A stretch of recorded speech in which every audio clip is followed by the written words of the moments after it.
नमस्कार, जय हिंद, वंदे मातरम। आप सभी का स्वागत है एक बार फिर से सरकारी एग्जाम फाइटर यूट्यूब चैनल में। तो दोस्तों, अगर आप लोग भी एसएससी एमटीएस के लिए तैयारी कर रहे हैं तो क्लास बहुत ज़्यादा इंपॉर्टेंस है, बिकॉज यहाँ पे आपको ऐसे क्वेश्चंस कराए जाएंगे जो कि आपकी परीक्षा में बार बार पूछे जाते हैं और जिस लेवल के क्वेश्चन पूछे जाते हैं उसी लेवल के क्वेश्चन यहाँ पे कराए जाएंगे। तो जिसने अभी तक चैनल को सब्सक्राइब नहीं किया है वो चैनल को सब्सक्राइब कर लेंगे, साथ ही साथ बेल नोटिफिकेशन को ऑन कर लेंगे। आज का पहला प्रश्न आपसे पूछा गया है, इसमें पूछ रहे हैं कामागाटा मारू क्या था। जो कामागाटा मारू है वो क्या था, इसके बारे में आपको बताना है। तो देखिए, इसके आंसर की बात की जाए तो कामागाटा जो मारू है वो क्या था, कनाडा की यात्रा पर निकला एक जहाज था। क्या था?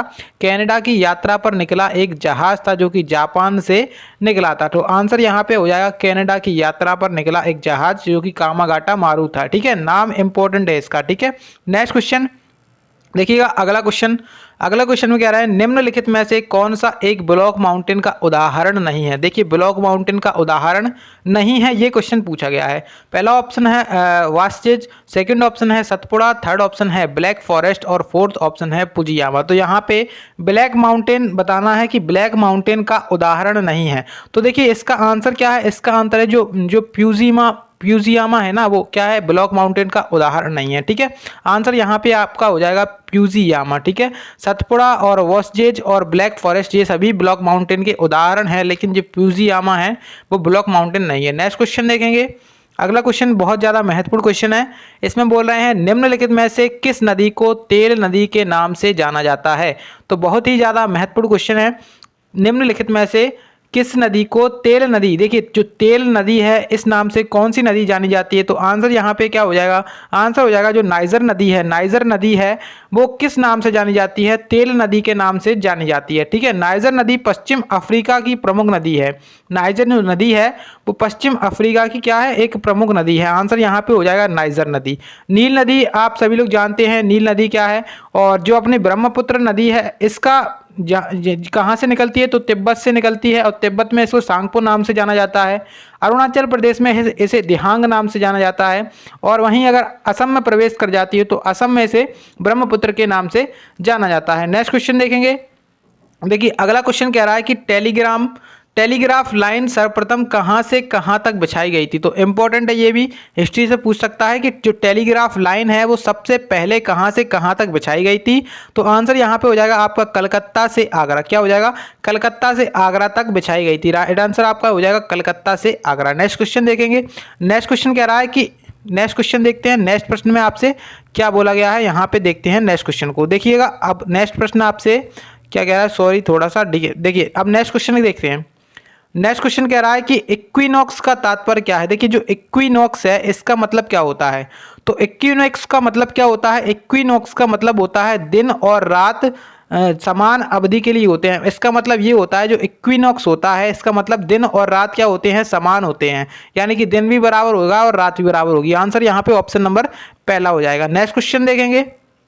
देखिए, अगले क्वेश्चन में कह रहे हैं गुरु नानक देव सिख धर्म के प्रवर्तक का जन्म कहाँ पे हुआ था। देखिए, जो गुरु नानक देव जी थे इनका जन्म पूछा गया है कहाँ पर हुआ था। तो इनका जन्म कहाँ पे हुआ था, लाहौर में हुआ था। लाहौर के तलवंडी में, कहाँ पे हुआ था, लाहौर के तलवंडी के पास यहाँ पे इनका जन्म हुआ था। राइट आंसर आपका हो जाएगा तलवंडी, एकदम करेक्ट आंसर है। ठीक है, अब देखिएगा अगले क्वेश्चन को। अगला क्वेश्चन कह रहा है, अगले क्वेश्चन में आपसे बोल रहा है कि आनुवांशिकता के जनक इनमें से किसे माना जाता है। जो आनुवांशिकता है इसके जनक किसे माना जाता है।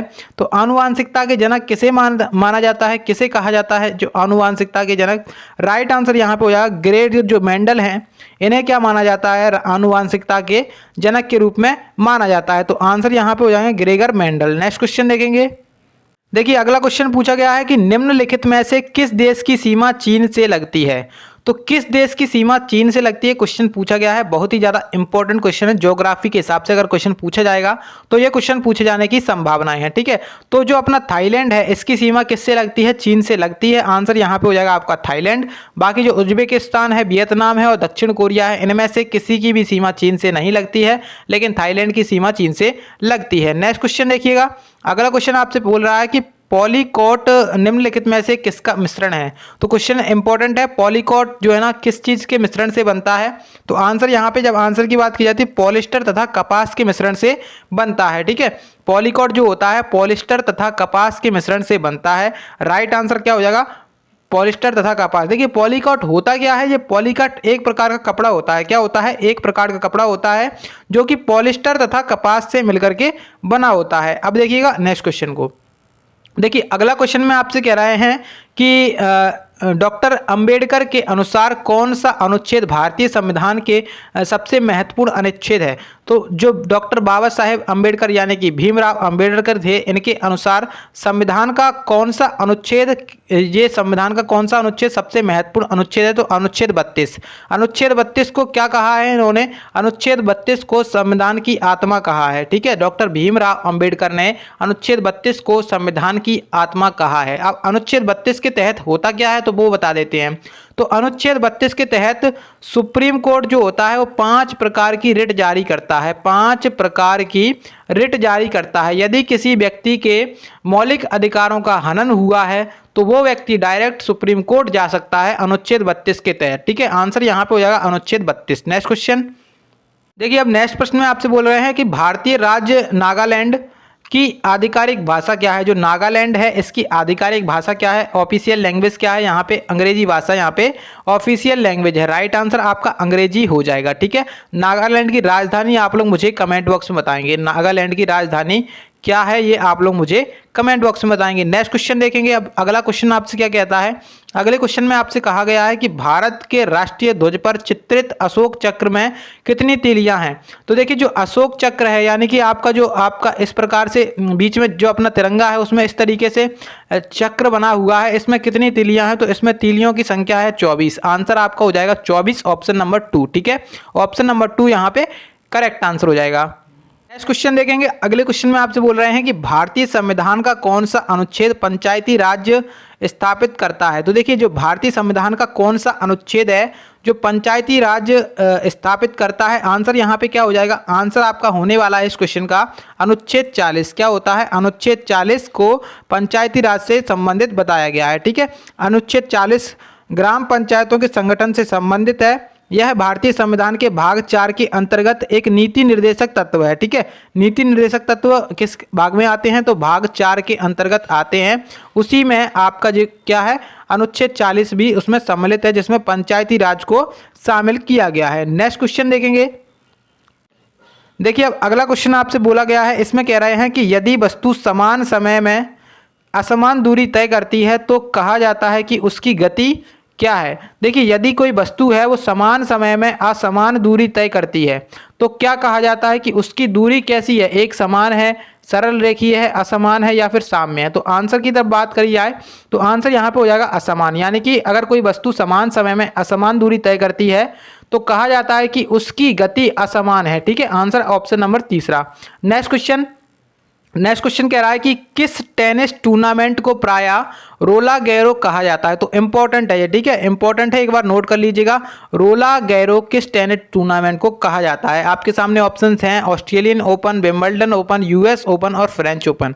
तो 4 टेनिस के टूर्नामेंट होते हैं, इनमें से आपको ये बताना है कि रोला गैरो टूर्नामेंट किसको कहा जाता है। तो आंसर आपका क्या हो जाएगा, आंसर हो जाएगा यहाँ पे जो फ्रेंच ओपन है इसको क्या कहते हैं, रोला गैरो टूर्नामेंट कहा जाता है। राइट आंसर आपका ऑप्शन नंबर 4 हो जाएगा। नेक्स्ट क्वेश्चन देखिए, अगले क्वेश्चन में आपसे कह रहे हैं कि इनमें से कौन सा एक हार्डवेयर डिवाइस का उदाहरण नहीं है। तो हार्डवेयर डिवाइसेस क्या होती हैं, हार्डवेयर डिवाइसेस वे डिवाइसेस होती हैं जिनको हम अपने हाथों से छू सकते हैं, वो क्या कहलाती हैं, हार्डवेयर डिवाइसेस कहलाती हैं। ठीक है, माउस को हम अपने हाथों से छू सकते हैं और कीबोर्ड को भी अपने हाथों से छू सकते हैं और जो अपना मॉनिटर होता है इसको भी छुआ जा सकता है। लेकिन MS ऑफिस क्या है, एक प्रकार का ये सॉफ्टवेयर है। ठीक है, MS ऑफिस एक प्रकार का सॉफ्टवेयर है। तो यहाँ पे हार्डवेयर डिवाइस कौन सी नहीं है, MS ऑफिस यहाँ पे हार्डवेयर डिवाइस नहीं है। नेक्स्ट क्वेश्चन, अब अगले क्वेश्चन में कह रहे हैं कि रेडियो में SW जो SW है इसका तात्पर्य क्या है, इसका फुल फॉर्म क्या है? रेडियो के अंदर SW का फुल फॉर्म क्या है? Short wave, simple wave, strange wave या फिर इनमें से कोई नहीं। तो राइट आंसर जब बात की जाती है तो यहाँ पे इसका आंसर हो जाएगा शॉर्ट वेव। क्या हो जाएगा इसका आंसर? Short wave. जो रेडियो में SW होता है इसका आंसर हो जाएगा शॉर्ट वेव। ठीक है, अगला क्वेश्चन देखिएगा, इंपॉर्टेंट क्वेश्चन है, गदर पार्टी के संस्थापक कौन है? तो गदर पार्टी के संस्थापक कौन है, यहाँ पे क्वेश्चन बहुत ही ज्यादा महत्वपूर्ण क्वेश्चन है। गदर पार्टी किसके द्वारा स्थापित की गई थी, इसके संस्थापक का नाम क्या है? तो गदर पार्टी के संस्थापक कौन है? गदर पार्टी के संस्थापक कौन है? सोहन सिंह भाकना। कौन है? सोहन सिंह भाकना गदर पार्टी के संस्थापक हैं। ठीक है, अब देखिएगा गदर पार्टी की स्थापना कब करी गई थी? तो 1913 में गदर पार्टी की स्थापना करी गई थी। राइट आंसर यहाँ पे हो जाएगा सोहन सिंह भाकना। नेक्स्ट क्वेश्चन देखेंगे, नेक्स्ट क्वेश्चन में आपसे कह रहे हैं कि ईस्ट इंडिया कंपनी का गठन किस वर्ष किया गया था? तो जो ईस्ट इंडिया कंपनी है इसकी स्थापना कब की गई थी? तो इसकी स्थापना कब की गई थी? सन 1600 में। कब करी गई थी? सन 1600 में इसकी स्थापना करी गई थी। राइट आंसर यहाँ पे हो जाएगा इसका ऑप्शन नंबर सी, यानी कि 1600 में ईस्ट इंडिया कंपनी की स्थापना की गई थी। इंपॉर्टेंट क्वेश्चन है। नेक्स्ट क्वेश्चन देखेंगे, इसमें कह रहे हैं कि हिमालय पर्वत श्रृंखला किस प्रकार की पर्वत श्रेणी में आता है? तो हिमालय जो पर्वत है वो किस प्रकार की श्रेणी में आता है? हिमालय पर्वत श्रृंखला है, हिमालय पर्वत श्रृंखला है, वो किस प्रकार की पर्वत श्रेणी में आता है? ब्लॉक पर्वत या फिर भ्रंशोत पर्वत, अपशिष्ट पर्वत या फिर संचित या फिर बलित पर्वत? तो जो हिमालय है वो किस तरीके के पर्वत में आता है? तो हिमालय आता है नवीन वलित पर्वत में। किस में आता है? नवीन वलित पर्वत। ऑप्शन नंबर डी यहाँ पे वलित पर्वत आंसर करेक्ट हो जाएगा। नेक्स्ट क्वेश्चन देखेंगे, इसमें आपसे बोल रहे हैं कि संस्कृत नाटक नागानंद की रचना किस शासक द्वारा की गई थी? इंपॉर्टेंट है, इसको नोट कर लीजिए। नागानंद, नागानंद की रचना किस शासक के द्वारा की गई थी? देखिए जो नागानंद है इसकी रचना करी गई थी हर्षवर्धन के द्वारा। किसके द्वारा? हर्षवर्धन के द्वारा इसकी रचना करी गई थी। ठीक है, आपका आंसर हो जाएगा हर्षवर्धन। ठीक है, यह संस्कृत के सर्वश्रेष्ठ नाटकों में से एक है। यह नाटक 5 अंकों में है। ठीक है, यह नाटक जो है ना वो 5 अंकों में है। इसमें गरुण देवता को खुश करने के लिए, नागों की बलि देने को रोकने के लिए राजकुमार जिमुतवाहन द्वारा अपने शरीर की त्याग की कहानी बताई गई है। ठीक है, तो आंसर यहाँ पे आपका हो जाएगा option number B. Next question देखेंगे, नेक्स्ट क्वेश्चन में कह रहा है कि यूनाइटेड नेशंस शब्द किसने गढ़ा था? तो यूनाइटेड नेशंस यानी कि जो यूनाइटेड नेशंस है ये शब्द किसके द्वारा गढ़ा था, यानी कि किसने बनाया था? तो यहाँ पे आंसर क्या हो जाएगा? इसका आंसर हो जाएगा इसका ऑप्शन नंबर ए, यानी कि रूजवेल्ट। रूजवेल्ट के द्वारा ये शब्द गढ़ा गया था। आंसर आपका option number A. Next question जो कि आज का लास्ट क्वेश्चन रहेगा कि इसमें बोल रहा है कि रासायनिक तौर पर हीरा क्या होता है? तो रासायनिक तौर पर हीरा क्या होता है? हीरा एक शुद्ध कार्बन होता है। आंसर यहाँ पे हो जाएगा शुद्ध कार्बन। ठीक है, आंसर क्या हो गया? शुद्ध कार्बन इसका करेक्ट आंसर हो जाए। ठीक है, तो यहाँ पे आज के क्वेश्चन हो चुके हैं समाप्त। वीडियो अच्छी लगी तो लाइक करिएगा। इसी प्रकार के वीडियोस के लिए आप मेरे चैनल को सब्सक्राइब कर सकते हैं। और आप लोगों ने पिछले वाली वीडियोस को नहीं देखा तो जा करके देख लीजिएगा, काफ़ी ज़्यादा महत्वपूर्ण है इसी प्रकार के वीडियोस। ठीक है।